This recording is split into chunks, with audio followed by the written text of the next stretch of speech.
Barangay Love Stories. Love Stories.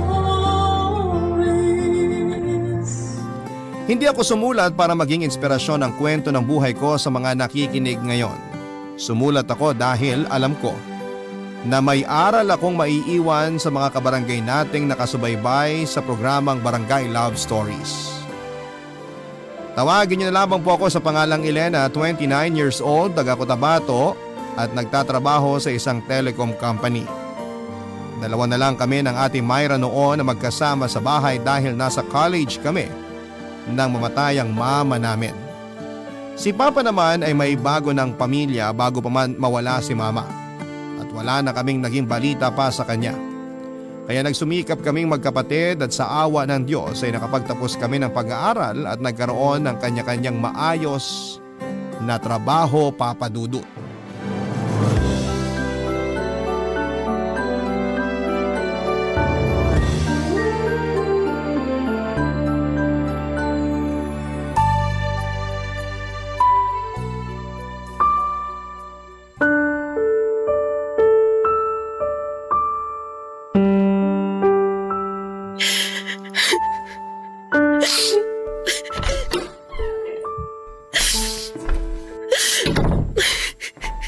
Ate Myra, bakit ka umiiyak? Hindi ako umiiyak. Hindi ka umiiyak pero namamagana yung mga mata mo at namumulan na rin yung ilong mo. Wala lang to. Ano ba kasing nangyari? Kwento mo na sa akin. Maliit na bagay lang naman to. Huwag mo nang pansinin, Elena. Kung hindi namamagaya ang mga mata mo, hindi ako mag-aalala sa'yo ng ganito. Gusto mo bang hulaan ko na lang? Mukha namang tama hinala ko eh. Elena, ang mabuti pa, magpalit ka na ng damit mo. Maghahain na rin ako. Sigurado napagod ka sa trabaho mo. Kaya halika na. Si Jake na naman ang dahilan ng pag-iyak mo, no? Yung cheater mong boyfriend. Huwag na lang natin pag-usapan to, please. Para ano? Para maloko ka niya uli? Para hindi ko naisipin. Ayoko lang talagang pag-usapan to, okay? Ano ba kasing nangyari? Sabihin mo na sa akin. Hindi rin naman kasi ako matatahimik hanggat hindi ko alam kung ano na namang ginawa sa inong lalaki na yon. Kaya sabihin mo na sa akin kung ano talagang nangyari. Plano ko sanang sorpresahin siya kanina kasi monthsary namin. Kaya pumunta ako malapit sa opisina nila. At nakita ko siya na may kasamang babae at magka-holding hands pa silang dalawa. Walang hiya talaga yung Jake na yon. Anong ginawa mo nung makita mo sila? Nilapitan mo ba? Kinausap mo? Kinumpronta mo? Hindi. Kasi hindi ko rin naman alam ang sasabihin ko sa kanya. Dapat sinampal mo siya. Paano kung makipaghiwalay siya sa akin? Ano naman kung mangyari yon? Niloloko ka na nga tapos ayaw mo pang hiwalayan kanya? Grabe ka naman, Ate Myra. Mahal ko siya at ayoko mawala siya sa akin. Kaya hahayaan mo na lang nalokohin ka niya. Hindi rin naman ako sigurado kung niloloko niya talaga ako. Paano kung pinsan niya lang yun? Alam mo, Ate Myra, hindi ko na talaga alam kung anong klaseng pag-iisip meron ka eh. Buti sana kung ito yung first time na nahuli mo yung boyfriend mo na may ginagawang kalokohan. Kaya lang hindi. Ilang beses mo na siyang nahuli at ilang beses mo na rin siyang pinatawad. Hindi mo kasi naiintindihan, Elena. Hindi talaga kita maiintindihan kasi kahit kailan hindi ako magiging ganyan katanga pagdating sa lalaki. Ate Myra, sinasabi ko sa'yo, hiwalayan mo na yung lalaki na yan. Hindi ganun kadaling gawin yon. Mahal ko si Jake. Ikaw, mahal ka ba niya? Oo! Alam ko na mahal niya ako. Bakit kanya niloloko kung talagang mahal ka niya? Bakit hindi siya makontento sa'yo? Ate, wag mo naman sana masyadong gawing kawawa yung sarili mo. Huwag ka na magpakababa ng dahil lang sa isang lalaki. Hindi lang si Jake ang lalaki dito sa mundo. Marami pang iba dyan na kaya kang mas mahalin at pahalagahan. Kaya please lang, makipaghiwalay ka na sa kanya. Papa Dudut, nasa high school kami ni Ate Myra nang maghiwalay ang mga magulang namin. Ilang beses na kasing nahuli ni Mama na may ibang babae si Papa. Hanggang si Papa na nga ang umalis at mas pinili ang bago nitong pamilya. Sinubukan pa nga siyang habulin ni Mama at sinabi niya na ayos lamang kahit may anak na sa ibang babae si Papa. Nagalit ako kay Mama at sinabi ko na hindi siya dapat nagmamakaawa kay Papa dahil hindi niya deserve ang isang kagaya nito. Ang sabi ni Mama ay mahal na mahal niya si Papa at hindi niya ito kayang mawala sa buhay niya. Kaya lang kahit na anong pagmamakaawa ni Mama ay hindi na bumalik pa si Papa sa buhay namin. Kahit na nga nang mamatay si Mama ay hindi ito nagpakita sa amin. Kaya mula noon ay sinabi ko sa sarili ko na hindi ako magmamahal ng isang manlolokong lalaki na kagaya ng Papa ko. Papa Dudut, nung una pa lamang ay hindi ko na talaga gusto ang boyfriend ni Ate Myra na si Jake. Judgmental talaga akong tao at nararamdaman ko kaagad na babaero si Jake. Hindi nga ako nagkamali ng hinala nang mahuli ito ni Ate Myra na may ibang kachat na babae sa dating app na naka-install sa cellphone nito. At kahit na ilang beses kong sinabi noon na huwag nang balikan si Jake, nagawa niya pa rin po itong patawarin sa huli. Kaya naman kagaya ng inaasahan ko ay ilang beses pang naulit ang panloloko sa kanya ni Jake. At sa pagkakataon na yon ay sinabi ko na sa kanya na huwag na niyang balikan pa ang manlolokong lalaki na yon.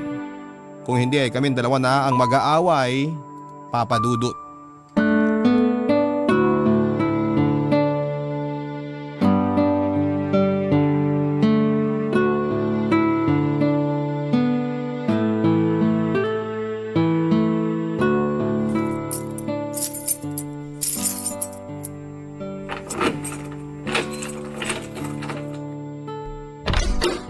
Bakit ngayon ka lang nakauwi, Ate Myra? Ay, bakit naman hindi mo binuksan tong ilaw habang nakaupo ka dyan sa sofa dito sa sala? Nagulat tuloy ako. Gusto ko kasing makatipid tayo sa kuryente. Ganon ba? Bakit naman gising ka pa? Hindi pa ako makatulog kaya hinintay na lang kitang makauwi. Hindi ka rin kasi nagre-reply sa mga text ko sa'yo eh. Pasensya na empty bat kasi ang cellphone ko eh. Eh bakit nga ngayon ka lang nakauwi? Nag-overtime kami sa trabaho. Okay, sige. Sino naman na naghatid sa'yo pa uwi? Ha? Ate Myra, Tagalog naman lahat ng tanong ko sa'yo. Pero bakit parang hirap na hirap kang sagutin? Hindi naman sa ganon. Gaano ba kahirap sabihin na hinatid ka lang naman ng cheater na Jake na yon hanggang dyan sa may gate ng bahay natin? Bakit hindi ka na nakasagot, ate? Kasi tama ako, di ba? Yung cheater na lalaki na yon ang naghatid sa'yo pa uwi dito sa bahay natin. Alam mo, hindi ko talaga maintindihan ko nung nakita mo sa Jake na yon. Hindi na nga gwapo, manloloko pa. Elena, wag mo nga siyang pagsalitaan ng ganyan. Ngayong nire-real talk kita ng tungkol sa kanya, bigla ka na lang nagsasalita dyan. Ano ba talagang nakita mo sa cheater na yun, Ate Myra? Sabi ng tama na. Wag mo na siyang tawagin ng ganyan. Bakit hindi? Totoo naman yung sinasabi ko tungkol sa kanya. Totoong cheater siya at ilang beses ka na niyang niloko. Oo, ilang beses na nga pero humingi naman siya ng tawad sa akin. Tapos ganun na lang yon? Basta mo na lang siyang pinatawad at nakipagbalikan ka sa kanya? Anong gusto mong gawin ko? Siyempre, hiwalayan mo siya kasi hindi mo siya deserve. Hindi mo deserve ang isang lalaki na ilang beses ka nang niloko at sinaktan. Nangako naman si Jake na magbabago na siya. Pang-ilang pangako na ba yan? Pangatlo? Pang-apat? Pang-lima? Ilang pangako pa bang bibitiwan niya bago tuluyang mabasag yung helmet mo? Huwag mo na nga akong pakialaman. Matanda na ako at alam ko ang ginagawa ko. Kung talagang alam mo yung ginagawa mo, dapat alam mo rin ang limitasyon mo pagdating sa relasyon. Hindi yung ginagawa ka ng tanga ng isang lalaki, minamahal mo pa. Hindi ka nga sigurado kung mahal ka talaga nung Jake na yun o binabalikan ka lang niya kasi nagpapauto ka sa kanya. Tama na, okay? Mas kilala ko si Jake kesa sa'yo. Kaya sigurado ako na mahal niya ako. Alam mo, Elena, kung ayaw mo na mag-away tayo magkapatid at magkasamaan tayo ng loob, huwag ka na lang makialam sa relasyon naming dalawa. Okay, fine. Hindi na ako makikialam pa sa inyo. Basta wag lang kitang makikitang umiiyak dito sa loob ng bahay na to nang dahil dyan sa cheater mong boyfriend. Papa Dudut, totoo nga siguro ang sinasabi ng ibang tao na pagdating sa pag-ibig ay maraming nagiging bobo. At kasama na nga doon ang mismong kapatid kong si Ate Myra. Yung tipong kahit na ilang beses na siyang nasaktan kay Jake ay handa pa rin siyang bumalik dito. Handa pa rin siyang magbigay ng chance na maayos ang relasyon nila. Hindi ko talaga siya maintindihan o kahit pa si Mama noon kung bakit pa ulit-ulit silang bumabalik sa tao na ilang ulit na silang sinasaktan. Bakit hinahayaan nila ang sarili nila na gawin sa kanila yon ng ibang tao?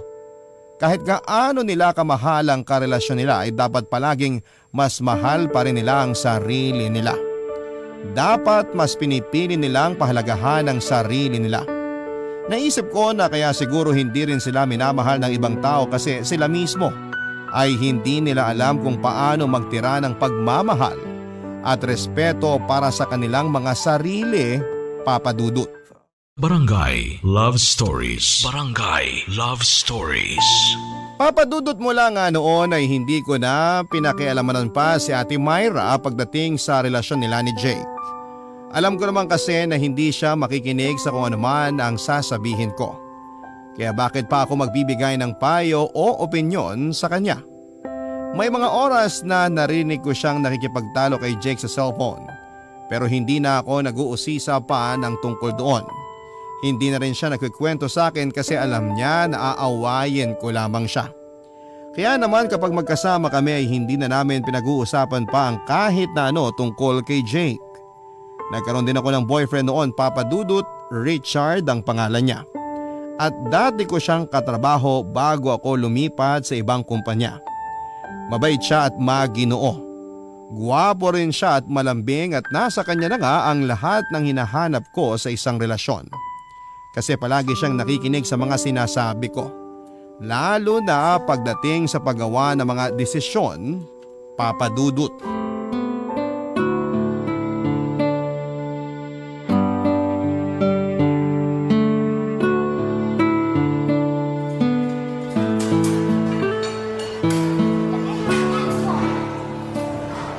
B, eto yung chicken mo with palabok. Tsaka apple pie at soft drink. Yung halo-halo dadalhin na lang daw mamaya ng crew dito sa table natin. Thank you, B. Kumain ka na. Lalamig yung pagkain mo. Sige lang, B. Mauna ka na. Kakain na ako ha. Nagugutom na rin kasi ako eh. Sino ba yung kachat mo? At parang seryoso naman masyado na mukha mo. Yung katrabaho kong babae. Oh, bakit kumukulot pa yung noo mo? Kasi naman, paulit-ulit na lang siya sa sinasabi niya sa akin. Ay naku, mamaya ko na nga lang uli siya re-replyan. Baka bigla pa akong tawagan nito tapos umiyak-iyak na naman. Ano ba kasi yung pinag-uusapan yung dalawa at parang masyado kang stress sa kanya? Ayun nga, B. Paulit-ulit lang talaga yung pinag-uusapan namin. Walang iba kundi yung cheater niyang boyfriend. Relax, B. Masyado ka nang gigigil dyan. Ay, sino ba namang hindi manggigigil sa galit kapag hinahayaan mo yung isang tao na lokohin ka ng paulit-ulit? Ano bang nangyari? Yung katrabaho kasing babae, nahuli na naman niyang may ibang kinalolokohang babae yung boyfriend niya. At take note ha, pang-5 beses na yon. At kung makakausap ko man siya mamaya, pang-5 beses ko na rin sasabihin sa kanya na hiwalayan na niya yung manloloko na yon. Imagine, ilang beses na niyang pinatawad pero nagagawa pa rin siyang lokohin. Baka kasi mahal talaga ng katrabaho mo yung boyfriend niya. Hindi porke mahal niya yung boyfriend niya, hahayaan niya nang maging kawawa yung sarili niya. Magtira naman sana siya ng konting respeto para sa sarili niya. Hindi niya naman siguro ginusto na lokohin siya ng boyfriend niya. Kaya wala siyang kasalanan kung nasasaktan man siya ngayon. B, kasalanan niya yon. Kasi pinatawad niya yung cheater na yon. Kung nung una pa lang hindi na siya nagbigay ng second chance, edi sana hindi na siya nasasaktan ngayon. Sana hindi na umabot sa 5 beses yung pangluloko sa kanya ng boyfriend niya. Wala siyang pinagkaiba kay Mama at Ate Myra. Ewan ko ba sa kanila kung bakit hinahayaan nila na masaktan sila ng dahil lang sa iisang lalaki? B, wala ka sa sitwasyon nila. Kaya hindi mo maiintindihan kung bakit ganun sila. Hindi ko talaga sila maiintindihan kasi kahit kailan, hindi ako magiging kagaya nila. Lalo na yung kapatid ko si Ate Myra. Hanggang ngayon, boyfriend niya pa rin yung cheater na Jake na yon. Nagbago naman na yata yung boyfriend niya eh. Nakwento kasi sa akin ni Ate Myra yung tungkol sa relasyon nila. Pati na yung mga nagawang kasalanan ng boyfriend niya noon. Hindi naman na raw naulit yun kaya mas maayos na ang relasyon nila. Naku B, maniwala ka sa akin, mahuhuli rin uli ni Ate Myra yung Jake na yan na naglolo ko. Once a cheater, always a cheater. Kaya nga hindi ako naniniwala sa second chance eh. Kasi ayoko nang mas masaktan lang sa huli. Kaya ikaw B, wag mo nang balakin na magloko kasi hindi talaga kita papatawarin. Tandaan mo yan.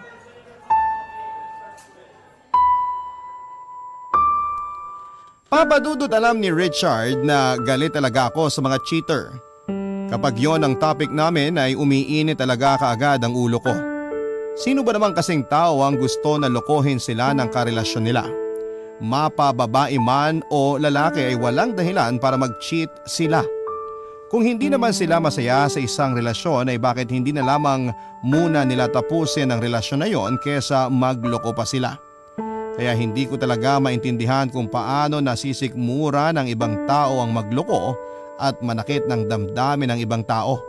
At mas lalong hindi ko rin maintindihan ang mga tao na nagagawang patawarin pa at bigyan ng second chance ang mga karelasyon nila na niloko na sila. Walang sino mang cheater ang deserve na magkaroon ng second chance pagdating sa relasyon. Kasi ang tukso na yan ay madali lamang yang iwasan kung gugustuhin natin. Walang dahilan para matukso ang isang tao na nasa seryoso at maayos na relasyon, Papa Dudut.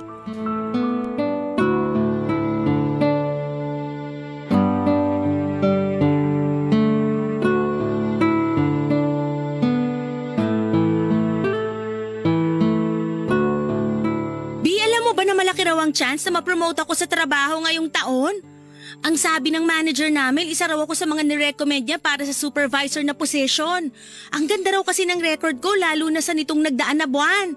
Wala akong absent tsaka wala rin akong palpak sa mga report na pinapasa ko sa mga boss namin. Kaya pag nagkataon, malaki ang chance na makuha ko yung mataas na position sa opisina namin. Bi, nakikinig ka ba? Ha? Ang sabi ko, kung nakikinig ka sa mga kinuwento ko kanina. Oo naman. Siyempre. Talaga? Sige nga, tungkol saan yung huling sinabi ko? Tungkol sa katrabaho mo, di ba? Ay, tungkol sa trabaho ko, hindi sa katrabaho ko. Pasensya na, Bi. May iniisip lang ako. Ano ba yun at parang kanina ka pa tulala dyan? Hindi naman importante. Hindi importante? Kaya parang lumilipad yung isip mo sa kung saan habang kausap kita ngayon? Sorry talaga, Bi. Sabihin mo na kaya sa akin kung ano yung nasa isip mo para hindi ka natutulala ng ganyan. Baka sakaling makatulong pa ako sa problema mo. Napansin ko kasi na ilang araw ka na ring tahimik eh. Saka hindi mo rin madalas na nasasagot yung mga teksto tawag ko sa'yo. Naging busy lang ako sa trabaho pero wala naman akong problema. Ah, okay. Pero ano nga yung sasabihin mo sana kagabi nung tumawag ka? Antok na kasi ako noon kaya sabi ko ipagpabukas mo na lang.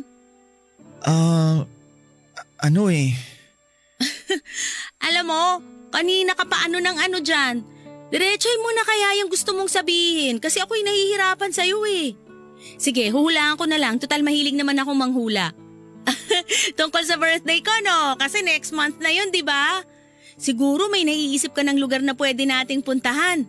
Kahit saan naman, basta kasama kita, okay na sa akin yun, B. Hindi tungkol doon. Hindi tungkol doon? Siguro tungkol sa anniversary natin, no? Hindi na ako pwede magkamali this time kasi alam ko na kaagad yung tumatakbo sa isip mo. Pinagpaplanuhan mo kung saan tayo magbabakasyon sa anniversary natin. Naku, Richard, baka mamaya bigla ka na lang mag-propose sa anniversary natin, ha? Hindi pa ako ready. Alam mo naman kasi na marami pa akong plano at saka… I cheated on you. Ano? Pakiulit mo nga yung sinabi mo. B, huwag ka muna magalit sa akin kasi… Ang sabi ko, ulitin mo kung ano yung sinabi mo kanina. I cheated on you. Pero B, maniwala ka sa akin. May nagawa ako pero hindi ko sinasadya. Nalasingan talaga ako pagkatapos namin mag-inuman ng mga katrabaho ko. Hindi ko alam kung paano o bakit. Pero nagising na lang ako na katabi ko na yung katrabaho ko na si Ami. Pareho kaming walang saplot pero… Huwag ka na uli magpapakita sa akin kahit kailan! Kagaya ka lang din talaga nila! Cheater! Elena! Elena, sandali lang! Elena!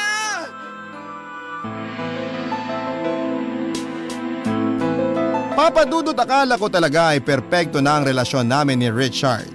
Wala kasi kaming kahit na anong malaking bagay na pinagtatalunan.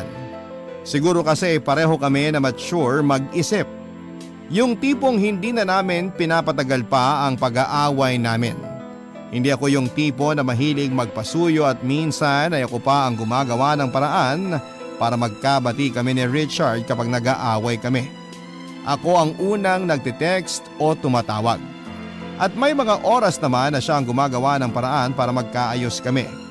Pupuntahan niya ako sa bahay o opisina na may dalang bulaklak o kaya ay pagkain. Ang smooth lang talaga ng relasyon namin.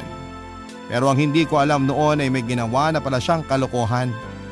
Pinanghawakan ko kasi ang pangako niya na kahit kailan ay hindi niya ako lolokohin. Alam niya ang kwento ng buhay ko at alam niya kung gaano ako kagalit sa cheater. At alam niya na hindi ako naniniwala sa second chance. Pero bakit nagawa niya pa ring magloko noon? Papa Dudut. Barangay Love Stories. Barangay Love Stories. Sakit na nararamdaman ko dahil sa mga inamin ni Richard. Hindi po ako makapaniwala sa mga narinig ko mula sa kanya. 3 taon na kaming magkarelasyon at buong akala ko ay naging tapat siya sa akin sa mga taon na yon. Pero ang hindi ko alam ay gumagawa na pala siya ng kalokohan. Yon ang nasa isip ko noon. Hindi yon ang unang beses na gumawa si Richard ng kasalanan sa akin. Kahit sinabi niya na natukso lamang siya dahil lasing siya, sigurado ako na may ilang beses niya noong nagawa yon. Sobrang sakit lang kasi. Ang laki ng tiwala ko sa kanya. Ang pambababae ang kasalanan na hindi ko maiisip na kailanman ay magagawa niya. Pinaniwala niya kasi ako na iba siya sa mga lalaking nakilala ko. Iba siya kay Papa o kay Jake na boyfriend ni Ate Myra. At akala ko ay siya na talaga yung lalaki na para sa akin. Na kahit kailan ay hindi ako sasaktan. Papa Dudut.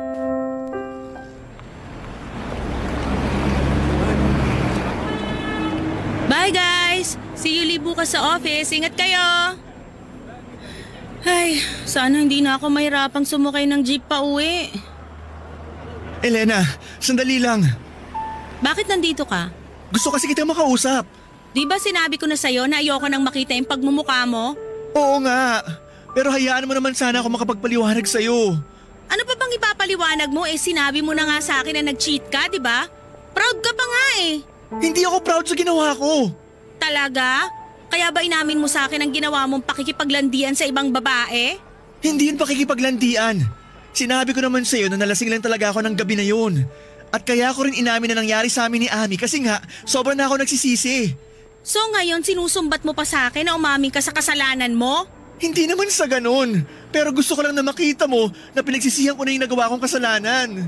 Ginawa at hindi nagawa kasi alam ko naman na ginusto mo yon, Richard. Alam ko na may pagkakamali talaga ako. Pero hindi ko talaga ginusto yun. Hindi ko sinasadya na malasing at may mangyari sa aming dalawa ni Ami. Kung hindi mo pala ginusto, bakit nakipag-inuman ka pa sa kanya? Bakit hindi mo na lang siya iniwasan? Bakit pumunta ka pa sa buwisit na party na yon? Hindi ko naman kasi alam na mangyayari yun. Ang sabihin mo, ramdam mo na gusto ka rin ng malanding Ami na yon kaya sumama ka sa party nyo? Hindi totoo yan. Kaya lang naman ako sumama doon kasi birthday yun ng manager namin. Kami nag-organize ng party na yun para sa kanya. Hindi ko naman alam na malalasing talaga ako ng sobra sa kondo na yun. Pwede ba, Richard? Ang dami mong palusot. Nakakairita ka na. Hindi nga ako nagpapalusot. Nagsasabi ako ng totoo, Elena. Talaga? Bakit hindi mo pa aminin ngayon yung ibang kasalanan na ginawa mo sa akin? Anong ibig mo sabihin? Richard, sigurado naman ako na hindi lang yun ang unang beses na nagloko ka. Kaya aminin mo na sa akin ngayon yung ibang mga kalokohan na ginawa mo habang magkarelasyon tayong dalawa. Wala na akong ibang aaminin kasi wala naman na akong ibang kasalanan na nagawa sa'yo. Elena, alam mo kung gaano ako naging faithful na boyfriend. Ikaw lang nag-iisang babae na minahal ko mula nang maging tayo. Paano ko mapapatunayan na totoo yan kung nagawa mo na nga akong lokohin?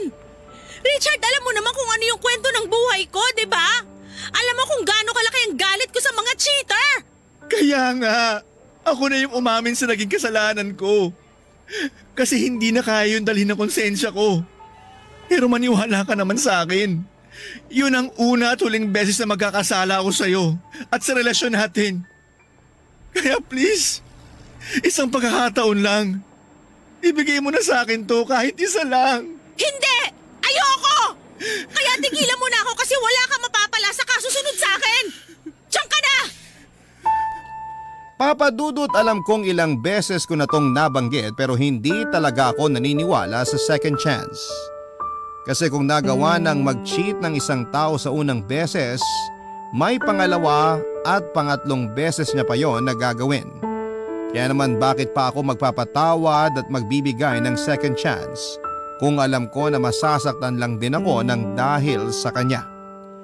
Ayoko ring sumunod sa mga yapak ni na Mama at Ate Myra na nagpapakabobo para lamang sa taong mahal nila. May pangako ako sa sarili ko na kahit kailan ay hindi ko yon gagawin. Kaya kahit na anong pagsuyo ang ginawa sa akin ni Richard noon ay hindi ko talaga siya pinatawad. Alam ko naman kasi na wala nang patutunguhan pa ang relasyon namin.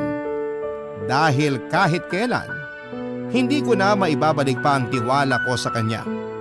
Paulit-ulit lang na babalik sa isipan ko ang panluloko na ginawa niya sa akin. Kaya kesa masaktan paulit ako ng dahil sa kanya ay mas pinili ko na lamang na hindi na pagbigyan pa ng pangalawang pagkakataon ang relasyon namin, Papa Dudut.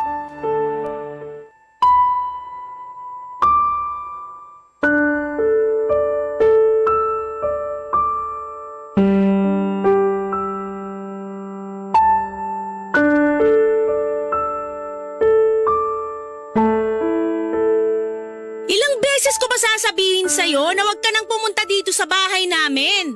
Hindi ko na kasi alam kung paano ka pakakausapin, Elena. Wala na nga kasi tayong dapat pag-usapan. Mag-iisang buwan na tayong break pero hanggang ngayon ayaw mo pa rin akong tigilan. Elena, ayoko matapos ng basta ganun na lang ang relasyon nating dalawa. Ayoko mawala ka sa akin. Sana naisip mo yan bago ka nakipaglandian sa amin na yon. Pinagsisihan ko na nga kasi yun. Please naman, patawarin mo na ako. Buo na ang desisyon ko at kahit kailan, hindi na ako makikipagbalikan pa sa'yo. Hindi mo na ba talaga ako mahal? Elena, alam ko naman na may kasalanan talaga ako. Inamin ko pa nga sa'yo, di ba? At sobra ko na yung pinagsisihan. Bakit ba hindi mo yun makita? Kasi nga niloko mo na ako. Nagpadala ka sa buwisit na tukso na yan. Kung mahal mo talaga ako kahit kailan, hindi ka magkakamali. Hindi mo ako lolokohin. Nagsisisi na talaga ako, Elena. Patawarin mo na ako. Hindi na mababago ng pagsisisi mo yung nagawa mong kasalanan sa relasyon natin. Kaya hindi mo na talaga ako kayang bigyan ng isa pang chance? Para saan pa yung chance na yun kung alam ko naman na lolokohin mo lang din uli ako? Elena, hindi ko na nga gagawin yun. Nagmamakaawa ako. Bigyan mo naman ako ng kahit isang pagkakataon lang. Kahit isa lang, Elena. Gagawin ko ang lahat para mapatunayan sa iyo na nagsisisi na ako. At hindi ko na ulit hayaan pa na mawala ka sa akin. Tama na, Richard. Kahit anong pagmamakaawa mo dyan, hindi mo na mabibilog ang ulo ko. Kagaya ka lang din pala nila. Pare-pareho lang kayong mga lalaki. Kaya umalis ka na bago pa kita ipatambot sa mga barangay tanod. Elena, sandali!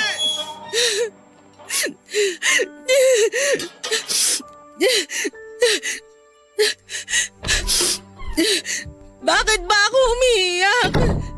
Hindi ko dapat iniiyakan yung manloloko na yon. Makaupo na nga lang muna dito sa sofa. Oh, Elena, nakauwi ka na pala. Oo, medyo na-traffic lang ako kanina. Umiiyak ka na naman. Hindi, medyo sinisipon lang ako. Hindi mo na kailangan magsinungaling sa akin. Narinig ko rin kasi ang boses ni Richard kanina. Alam ko na sinubukan ka na naman niyang kausapin. Alam mo naman pala kaya hindi mo na kailangan mag-usisa pa, ate. Tsaka huwag ka rin mag-alala sa akin kasi kaya ko naman ang sarili ko. Hindi ako magpapadala sa panguuto ng cheater na Richard na yon. Elena, hindi lahat ng lalaki pare-pareho. Ano namang ibig mo sabihin, Ate Myra? Alam ko na nagkamali si Richard. Sinabi niya sa akin yun nung humingi siya ng tulong para makausap ka. Pero pilit mo pa rin siyang iniiwasan. Kasi wala namang dahilan para mag-usap pa kaming dalawa. Alam ko na hindi naging maganda ang paghihiwalay ng mga magulang natin dahil sa kasalanan ni Papa. Alam ko rin na naging malaki ang galit mo kay Jake dahil ilang beses niya akong sinaktan at niloko. Pero kagaya ng sabi ko kanina, hindi pare-pareho ang mga lalaki. Maswerte ka nga kasi kay Richard mo mismo nalaman ng totoo. Siya ang umamin sa'yo kaya ang ibig sabihin, pinagsisisihan niya talaga na nasaktan ka niya. Walang perpektong tao at lahat tayo pwedeng magkamali. Hindi mo dapat pinagdadamot ang second chance sa kanya. Pero paano kung ulitin niya uli yung naging kasalanan niya? Paano kung masaktan uli ako dahil sa kanya? Paano kung lokohin niya uli ako? Paano kung hindi na? At paano mo malalaman ang sagot sa mga tanong mo kung hindi mo siya bibigyan ng isa pang pagkakataon? Elena, hindi naman kita pinipilit na makipagbalikan kay Richard. Pero sana, mas pag-isipan mong mabuti ang desisyon mo. Sana bigyan mo pa ng pagkakataon na magkausap kayong dalawa ng mas masinsinan. Baka sakali na maliwanagan ka sa gusto mong mangyari kapag hinayaan mo siya na mas makapagpaliwanag. Papa Dudut, kailanman ay hindi nawala ang pagmamahal o nararamdaman ko para kay Richard. Oo, nasaktan ako ng sobra noon pero hindi dahilan yon para hindi ko na siya mahalin pa. Naiinis nga ako noon sa sarili ko lalo na sa puso ko kasi hindi ko siya kaagad magawang kalimutan. Hindi ko kaagad siya maalis sa puso ko. Tapos mas minahal ko pa siya noong mga panahon na nakikita ko ang ginagawa niyang pagsuyo sa akin para mapatawad ko na siya. Kahit na anong pagtataboy, pagsigaw at pagpapahiya ko sa kanya ay hindi niya ako sinukuan. At ngayon ko lang aaminin na nararamdaman ko talaga ang sinseridad ng ginagawa niya noon. Naramdaman ko na pinagsisihan na niya ang mga kasalanang nagawa niya sa akin. Papa Dudut, marami akong napagtanto sa mga pinayo sa akin ni Ate Myra. May punto siya sa sinabi niya na hindi magkakapareho ang mga lalaki sa mundo, na hindi ko dapat inihahalin tulad si Richard sa mga nakilala kong lalaki kagaya ni Papa at ng boyfriend ng kapatid ko. Na maswerte pa nga ako kasi si Richard mismo ang umamin sa akin ng naging pagkakamali niya. Ibig sabihin ay labis talaga yung pinagsisisihan niya. Kaya sinabi niya sa akin. Sadyang nasaktan lang talaga ako sa mga nangyari at hindi ko inaasahan na darating kami sa ganong pagkakataon at matutokso rin siya ng ibang babae. Pero hindi naman lahat ng kasalanan ay hindi pwede pang maulit. Dahil meron pa ring iba na handa talagang magsisi ng buong puso at magbago. Naisip ko noon, Papa Dudut, na oras na siguro para harapin ko si Richard. Dapat na magkausap kaming dalawa ng maayos at masinsinan tungkol sa nangyaring yon o sa nagawa niyang kasalanan. Baka mas maliwanagan ako kapag pinakinggan ko na ang iba pa niyang gustong sabihin. At baka sa huli ay maibigay ko rin sa kanya ang pangalawang pagkakataon na hinihingi niya. Kaya naman buong gabi ako nag-isip ng tungkol sa dapat kong gawin.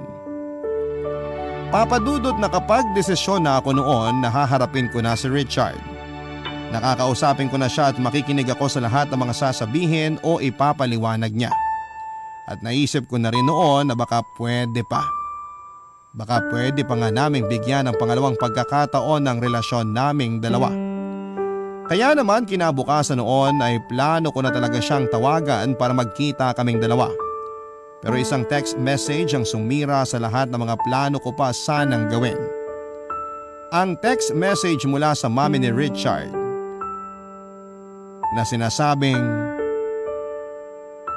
wala na si Richard.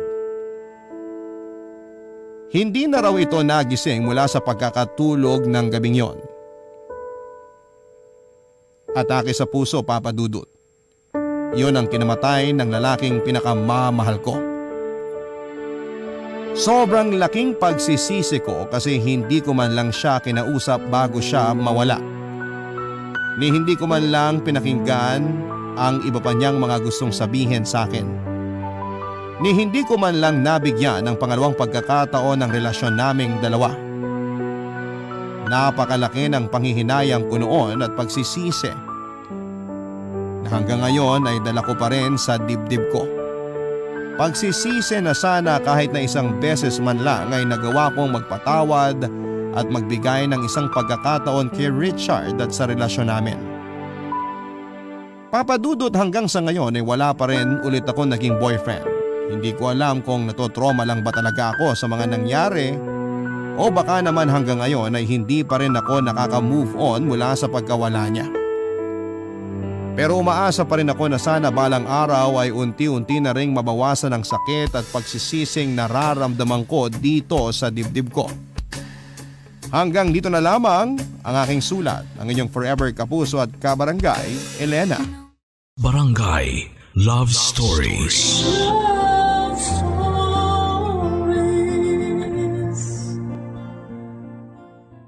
Barangay LS 97.1. 97.1. Number 1. Forever. Kabarangay, i-share mo ang iyong barangay love stories. Sabay-sabay nating pakinggan ang iyong kwento ng pag-ibig, buhay at pag-asa. Ipadala lang sa barangaylovestories@yahoo.com.